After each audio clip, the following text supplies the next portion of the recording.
So the last time I was home visiting my parents, I was hanging around in the kitchen with my mom, and she said, "I just made some fish. Would you like some fish?" And I said, "No thanks, Mom, I don't like fish." And she said, "You don't like fish?" And I said, "No, Mom, I don't like fish." And she said, "This is tuna fish." And I said, "I know, Mom, but I don't like fish." And she said, "I mixed some chopped celery in there so it has a little crunch to it." And I said, "No thanks, Mom, I don't like fish." And she said, "You know, fish is really healthy." And I said, "I know, Mom, but I don't like it." And she said, "All the healthiest people eat fish." And I said, "I know, Mom." And she said, "In fact, I think the healthiest people eat more fish than they do beef or chicken." And I said, "I know, Mom, but I don't like fish." And she said, "I'm not saying that people should just eat fish, fish, fish all the time, because if you overdo it, you can get too much mercury." And I said, "I know, Mom, but I don't really worry about that because I don't eat fish."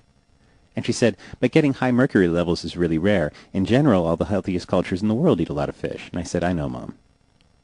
And she said, "Have you ever been tested for mercury?" And I said, "I haven't been worrying about it, Mom, because I don't eat fish." She said, "Mercury isn't only in fish." And I said, "Yes, I know, Mom, but people mostly get it from fish, so I'm not really worried about it because I don't eat fish." And she said, "No fish at all?" And I said, "No, Mom." "Not even tuna fish?" "No, Mom." "Have you ever tried it with chopped celery?" "No, Mom." And she said, "How would you know you wouldn't like it if you haven't tried it?" And I said, "Mom, I really don't like fish." She said, "Just try it." So I did. And she said, "Did you like it?" And I said, "Not really, Mom, I don't like fish." She said, "Maybe it's the tuna. Have you tried salmon?" "No, Mom." She said, "All right, you probably shouldn't have too much to eat right now anyway, because we're going to go to the restaurant in a little while." And I said, "Okay, Mom, I'll be ready." And she said, "Are you just wearing that?" And I said, "Yes, Mom, it's not that cold outside."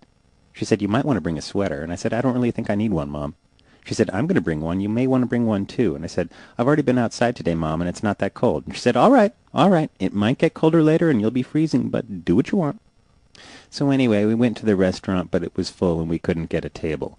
We were trying to figure out where to go next, and my mom suggested a seafood restaurant.